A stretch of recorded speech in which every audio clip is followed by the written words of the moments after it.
My name is Robin, and by the time I turned 30, I had a corner office with a view, an impressive title as Deputy Finance Director at Blue Wave Shipping, and a life that looked perfect on paper.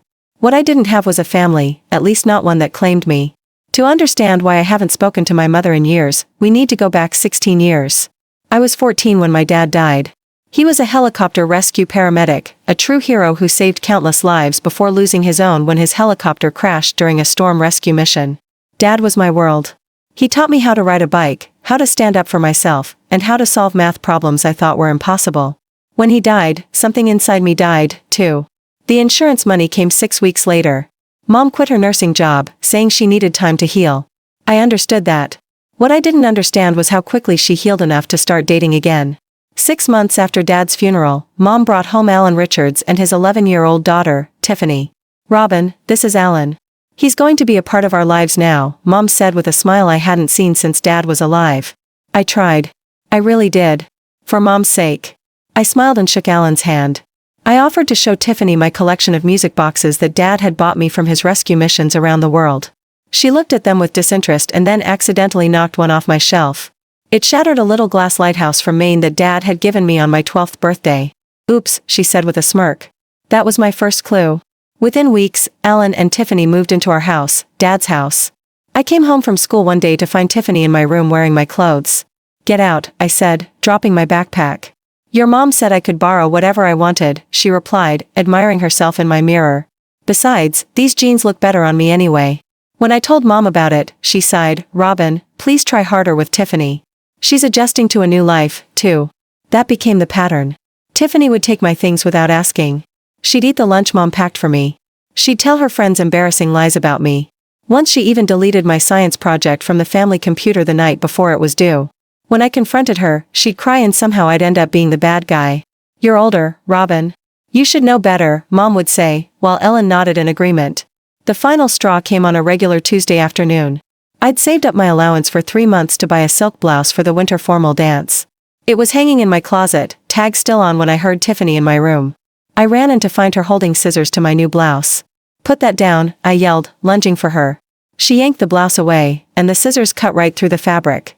I grabbed for it, and in the struggle, Tiffany fell backward onto the floor. The scream she let out would have made you think I'd stabbed her. "She hit me. Robin hit me," she wailed at the top of her lungs.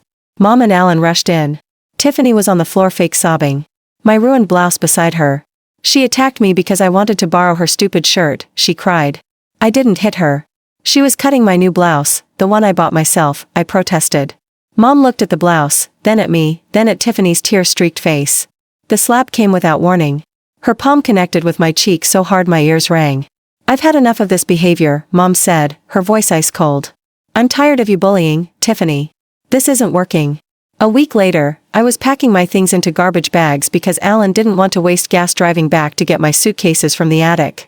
Mom drove me across town to my grandparents' house, Dad's parents, and dropped me off like an unwanted package. Grandma and Grandpa welcomed me with open arms and broken hearts. They'd lost their son, and now they were watching their daughter-in-law discard their only grandchild. 3 months later, Grandma saw it in the local newspaper: Catherine Carter and Alan Richards wed an intimate ceremony. There were no invitations for us, no phone calls, nothing. I started at a new school, made new friends, buried myself in homework and after-school activities, anything to keep busy, to keep from thinking about how my mom had chosen her new family over me. I graduated high school with honors. Got a scholarship to college, supplemented by Grandpa's savings, earned my business degree, started at Blue Wave as an accounting assistant, and worked my way up. Through it all, I sent Mom birthday cards and Christmas messages. Short, polite notes that never invited further conversation. She'd occasionally respond with equally brief messages. It was a relationship that existed only on paper, and that was fine with me. By 30, I had everything I thought I wanted. Career success, a nice apartment, good friends. Then, within 6 months of each other, both my grandparents passed away.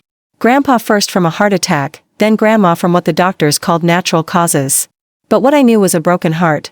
They left me everything, their modest savings and the house I'd called home since I was 14. I was arranging Grandma's clothes for donation when the doorbell rang. Opening it, I felt like I was looking at a ghost. Not because my mother had changed so much, but because she hadn't changed at all. "Robin," she said softly. "I heard about your grandmother. I'm so sorry." I stood frozen in the doorway, unable to speak. 16 years of silence, and now here she was at my door. I don't know why I let her in that day. Maybe it was grief making me vulnerable. Maybe it was curiosity. Or maybe some part of me, the part that had been a 14-year-old girl desperate for her mother's love, hadn't completely died. "You look good, Robin," Mom said, sitting awkwardly on Grandma's floral couch. "I hear you're doing well at your job." "Deputy Finance Director," I said flatly. "How did you know where to find me?" "Small town," she replied with a shrug. "News travels. When I heard about your grandparents, I just wanted to see you." I waited for the real reason. "Money, probably. That's what wronged relatives usually want when they suddenly reappear." "I made a mistake," she said, her voice cracking. "I've made so many mistakes, Robin. The way I treated you, choosing Alan and Tiffany over you, I was wrong." I'd imagined this conversation 1,000 times over the years, but now that it was happening, I felt nothing but numbness. "It's been 16 years, I said. She nodded, tears forming. "I know. I don't expect you to forgive me right away, but I'd like a chance to be in your life again, to rebuild slowly." I didn't know what to say. Part of me wanted to scream, to throw her out, to make her feel a fraction of the pain and rejection I'd felt. But another part, that stupid hopeful part, wanted to believe her.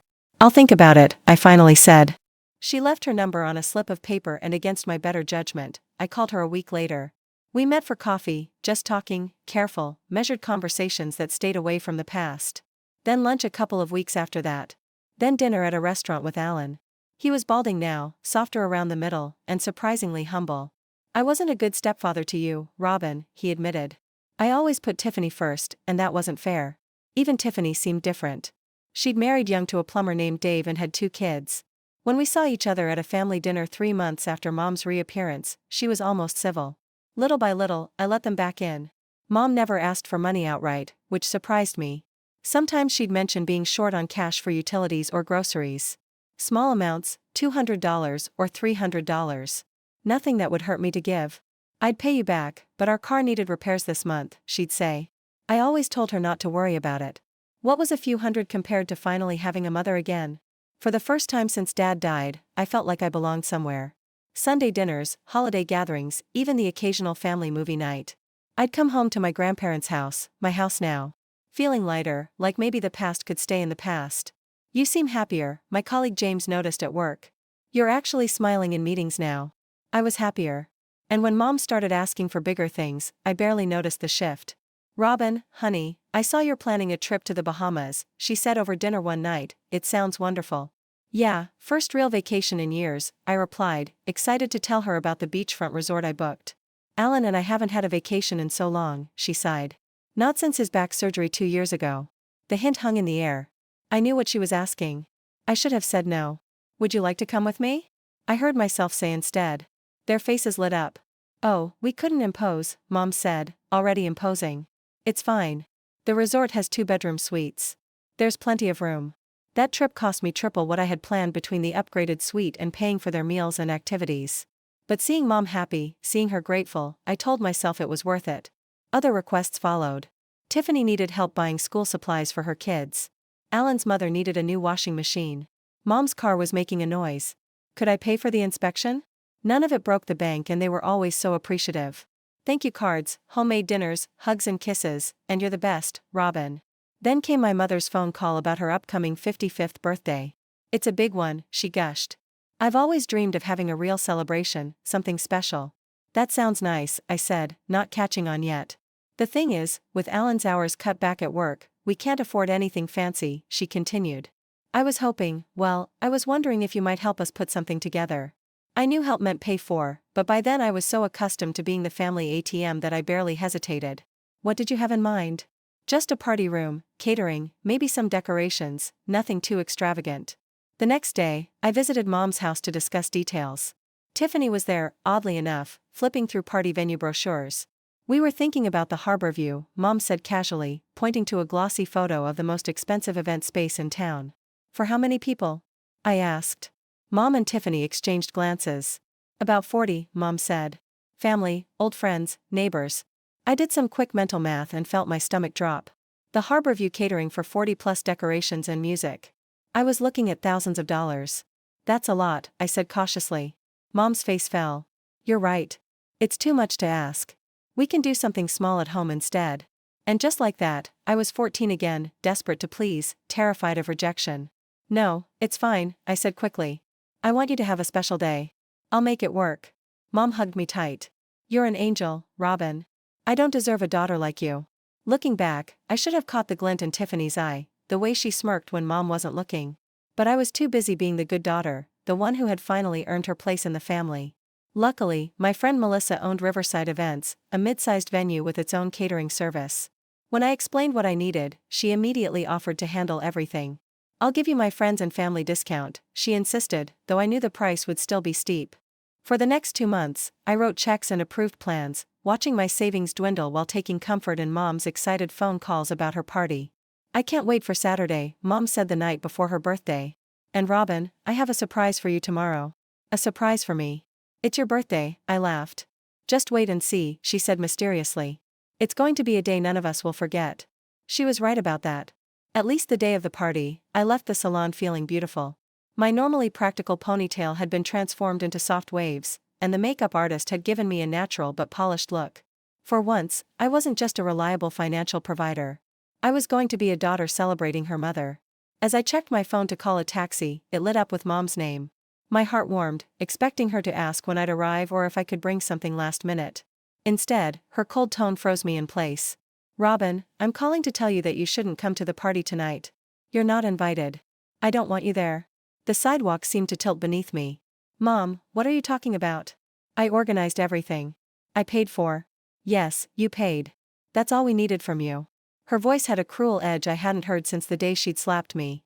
You were never really part of this family, Robin. You were just useful. My mind couldn't process what was happening. This is a joke, right? The joke was making you think we wanted you back in our lives, she replied flatly. Now that the party's paid for, we don't need you anymore. Don't show up. You're not welcome. The call ended. I stood on the sidewalk holding my phone, people brushing past me while my world collapsed. This was the surprise she'd mentioned. This had been the plan all along. My phone buzzed with text messages. I opened them to find a stream of messages from Tiffany. Surprise, stepsister. Thanks for the awesome party. Can't believe you fell for it. Mom said you'd be stupid enough to pay for everything. Don't worry, we'll enjoy every penny you spent. We waited to tell you until now, so you couldn't cancel anything. Smart, right? The final message was a photo. Tiffany standing in the decorated event space, posing with a champagne glass, wearing an expensive dress I'd probably paid for indirectly. Her smug smile said everything. I felt physically ill. The humiliation burned through my shock. I'd been played expertly, cruelly, and completely. They'd spent 2 years setting me up for this moment, rebuilding my trust just to shatter it for their amusement. With shaking hands, I called Melissa. Her concerned voice nearly broke me. Robin, what's wrong? You sound terrible. I struggled to explain what had happened, my words coming out in broken fragments. Melissa's initial confusion turned to outrage as she understood. Those manipulative, ungrateful. She stopped herself. Robin, listen to me. This is my venue, my event. Come meet me here right now. I arrived at Riverside Events 30 minutes later to find Melissa waiting outside. She explained quickly as we walked through the staff entrance. The party was in full swing with about 40 guests mingling in the beautifully decorated space I'd financed. From our hidden vantage point, I could see Mom at the center of attention, laughing in a new dress, Alan beside her, Tiffany nearby. Just watch. Melissa straightened her jacket and walked into the main room, heading directly to the small stage where a microphone stood. She tapped it twice, gaining everyone's attention. Good evening, everyone. I'm Melissa Young, owner of Riverside Events. First, I'd like to wish Catherine a very happy 55th birthday. Mom smiled, clearly pleased with the formal acknowledgement. Melissa continued, her professional smile never wavering. I also want to acknowledge the person who made this beautiful celebration possible. The person who paid for every detail you're enjoying tonight, Catherine's daughter, Robin. Mom's smile vanished. She stepped forward, trying to interrupt, but Melissa raised her voice slightly. Unfortunately, Robin couldn't be here tonight because Catherine specifically uninvited her after Robin paid for everything. Murmurs rippled through the crowd. As the owner of this establishment, I have the right to refuse service to anyone I deem unworthy of hospitality, and I cannot, in good conscience, serve people who would treat their own daughter with such cruelty. Mom rushed forward, face contorted with anger. You can't do this. We have a contract. The contract was with Robin, not you, Melissa replied calmly. And as Robin's friend, I'm following her wishes. She turned to the security staff positioned by the doors.